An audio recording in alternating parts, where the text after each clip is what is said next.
Salamat po sa inyong pakikibahagi sa programang Katagpuin ng Diyos, ilang sandaling pagbubulay-bulay ng salita ng katotohanan araw-araw. Ang ating pong pagbubulay-bulayan ngayon ay nasa aklat ng Lumang Tipan, ang unang aklat, Henesis Kabanatang 3 at talatang 15. At babasahin ko po sa inyo ang talata. At papag-aalitin ko ikaw at ang babae at ang iyong binhi at ang kanyang binhi. Ito ang dudurog ng iyong ulo at ikaw ang dudurog ng kanyang sakong. Henesis Kabanatang 3, talatang 15. Pinamagatan ko po ang ating pagbubulay-bulayan ngayon na unang pangako. Ikalawang araw po ng Nobyembre 2010, ito ang araw ng halalang tinatawag na midterm election sa Estados Unidos. At bago pa dumating ang araw na yaon, ang mga kandidatong nagnanasang maupo sa tungkulin sa pamahalaan ay walang tigil na nangangakong kung sila ang ihahal ng mga tao, makakaasa sila na gagawin nilang lahat ang kanilang magagawa para sa kapakanan ng mga taong bayan.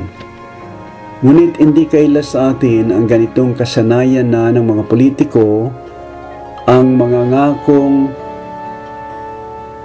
gagawin ng lahat sa panahon ng kanilang pangangampanya at hindi din lingid sa atin na pagkatapos nito ay nakakalimutan ang kanilang maraming ipinangako sa mga taong bayan. Kaya't may kasabihan tayong mga Pilipino na puro na lang pangako pero lagi namang napapako. Ang talatang pinagbabatay natin ngayon ay tumutukoy sa unang pangako ng Diyos sa tao na magliligtas sa Kanya mula sa walang hanggang parusa sa impyerno pagkatapos niya magkasala sa Diyos dahil sa Kanyang pagsuway na kumain ng bunga ng punong kahoy ng pagkakilala ng mabuti at masama. Pagkatapos na magkasala ang tao, sinikap niyang lumayo at magtago sa Diyos. Sa halip na lumapit at humingi ng tawad sa Diyos, ito ang kanyang ginawa. At dahil sa alam ng Diyos na walang kakayaang maibalik ang tao ang kanyang sarili sa Diyos at hindi din makagawa ng anumang bagay para sa katubusan at kapatawaran ng kanyang kasalanan upang maligtas sa parusang espiritu at pisikal, bilang resulta ng kanyang paglabag sa utos ng Diyos, kung kaya't ang Diyos na din mismo ang naghanap, nagpangako, nagtalaga, nagbigay ng sa kanya'y magliligtas. Ano pat ang kaligtasan ng tao ay hindi sa ganang kanyang sarili, kundi sa pag-ibig, pagtitiis, pagpapatawad ng Diyos sa kanya, batay sa ipinangakong darating na magliligtas sa kanyang mga kasalanan. Kung kaya't ibinibilang lamang ito na biyayang mula sa kagandaang loob ng Diyos sa taong kanyang nilikha ayon sa kanyang wangis. Ang kaligtasan na nagpasimula pa kay Adam sa pamagitan ng kanilang pananampalataya sa pangakong yaon ng Diyos at ang tanda ng kanilang paniniwala ay ang walang tigil na paghahandog ng mga hayop na tinatawag na handog na susunugin, at ang kanilang dugo ay binubuhos sa altar na siyang nagsisimbolo sa walang dungis at minsanang pagbuhos ng dugo na magliligtas sa kanila na darating. Hindi sila inaring ganap o banal ng Diyos dahil sa dugo ng mga hayop na kanilang sinunog araw-araw, kung hindi sa dugong walang bahid kasalanan, malinis at banal, sa makatuwid ay ang dugo ng Panginoong Kristo. Ang sabi sa Hebreo Kabanatang 10, talatang 10 hanggang 12 ng Bagong Tipan, ganito po: sa kaloobang yaon, tayo'y pinapaging banal sa pamamagitan ng pagkahandog ng katawan ni Kristo na minsan magpakailanman, at katotohanang ang bawat saserdote na araw-araw ay nangangasiwa ng patayo at naghahandog na madalas ng gayon ding mga ahayin na hindi makakaalis kailanman ng mga kasalanan. Ngunit siya, ang Panginoon Jesucristo, na makapaghandog ng isa lamang hayin patungkol sa mga kasalanan, pagpakailanman ay umupo sa kanan ng Diyos. Ganon din po ang sinasabi sa Hebreo Kabanatang 9, talatang 27, na maliban na sa pagkabuhos ng dugo ay walang kapatawaran ng kasalanan.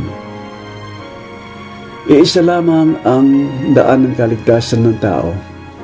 Ang tagapagligtas na ipinangako ng Diyos sa kanya mula sa pasimula, sa kasalukuyan at sa walang hanggan. At ito ay ang kanyang bugtong na anak na si Jesucristo. At ang hindi sumumpalataya ay natulan na, sapagkat hindi siya sumumpalataya sa pangalan ng bugtong na anak ng Diyos. Ang sumasampalataya sa anak ay may buhay na walang hanggan. Ngunit ang hindi tumatalima sa anak ay hindi makakakita ng buhay, kundi ang puot ng Diyos ay sumasa kanya. 1 Kabanatang 3, talatang 17 at talatang 36. Kaya nga mga kapatid kay Kristo at mga kababayang Pilipino, mahal tayo ng Diyos at hindi niya nais na ang sinuman ay matatapon sa walang hanggang parusa sa impyerno.